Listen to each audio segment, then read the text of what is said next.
Jumla ya nafasi za ajira 782,082 zilibuniwa mwaka 2024. Hiki ni kiwango cha chini kutoka kwa ajira 8,048 zilizobuniwa mwaka 2023. Zaidi ya hayo, katika kazi zilizoundwa ni 10% tu kutoka kwa sekta rasmi. Nafasi hizi zilichangia vipi kushuka kwa pato la taifa, yani GDP? Nina Shabana ameiandaa taarifa hii na ikatiwa sauti na Victor Ngaruia.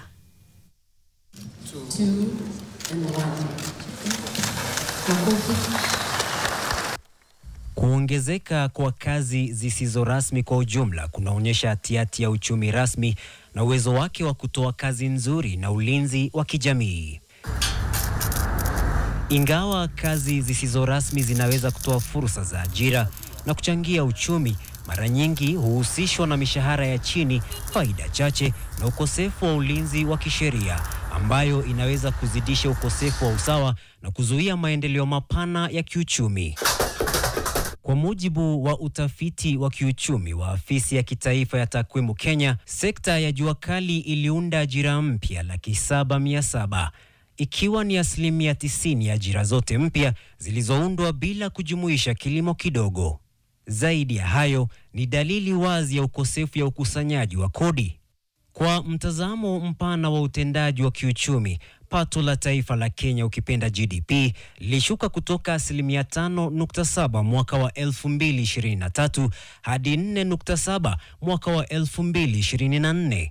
It's indicating that we are going to even have a slower global growth of about 2.8%, down from 3.2% in 2024.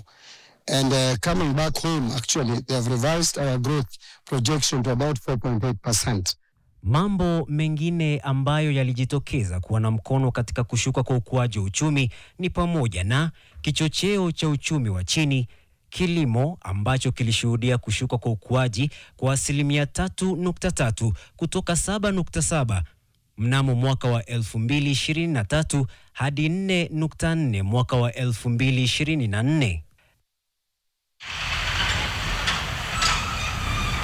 Katika sekta ya ujenzi pia kulikuwa na kupungua kwa mradi wa nyumba za bei nafuu uliokamilika katika mwaka wa 2024, kwamba ni nyumba 165,000 pekee zilizojengwa katika muda uliokaguliwa, ambayo ilikuwa chini ya nusu ya 333,033 zilizokamilika mwaka wa 2023.